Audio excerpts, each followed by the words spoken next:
Welcome to tonight's chilling tales. Imagine the comfort of your home, the place you're supposed to feel safest. But what happens when the walls start whispering? When footsteps echo in empty halls? And when the shadows no longer belong to you?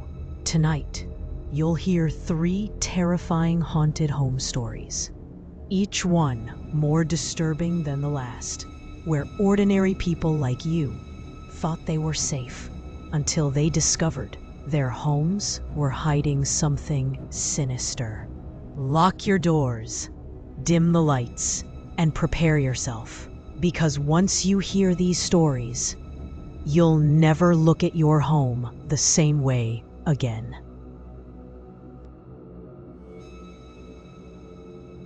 When Sarah and her husband purchased their dream home, an idyllic setting nestled in an old neighborhood, they envisioned a bright future for their little family. The house itself was a charming vestige of the past, boasting arched windows, creaky hardwood floors, and expansive rooms filled with sunlight. Little did they know, beneath its welcoming facade lurked a secret whispered through the centuries. The first night in their new abode was interrupted by a sound, soft and sorrowful. Faint sobbing drifted from within the walls, like the echoes of a melancholic reverie. Initially, Sarah and her husband attributed the noise to the building's antiquated plumbing, a benign explanation for the eerie sounds disturbing the night. Yet, as the sobbing took on an eerie cadence, rising and falling in anguished waves, it became undeniable. This was the voice of a woman, mournful and haunting in its despair. Sarah, haunted by the echo of this ethereal lamentation, pressed her ear against the wall of their daughter's room.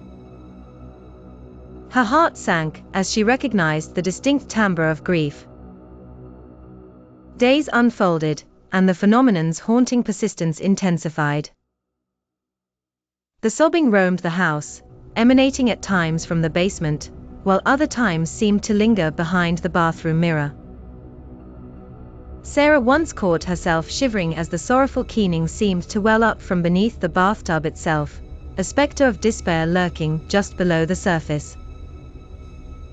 Then came the night of screams. The cries that pierced the vigilance of silent night were no longer sorrowful, but filled with terror. In a panic, Sarah rushed to her daughter's room, envisioning the unimaginable, only to find her child awake and trembling. The little girl pointed a quivering finger at the wall. "Mommy," her voice a whisper of innocence intermingled with fear, "the lady says she wants to come inside."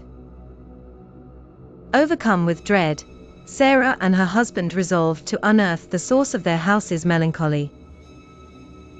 The following day, they summoned a contractor to uncover the source of the spectral sounds.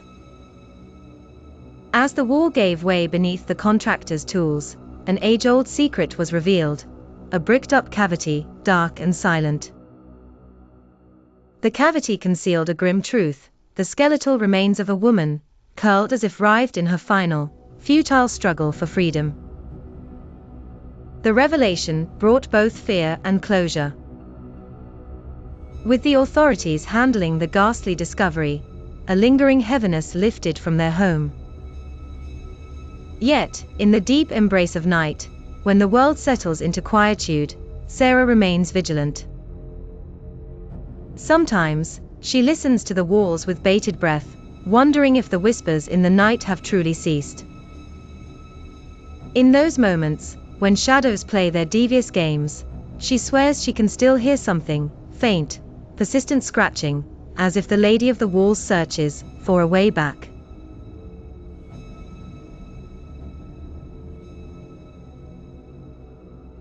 When Sarah and her husband bought their dream home, they thought they had found the perfect place to raise their daughter. The house was old, but beautiful, arched windows, hardwood floors, and plenty of space.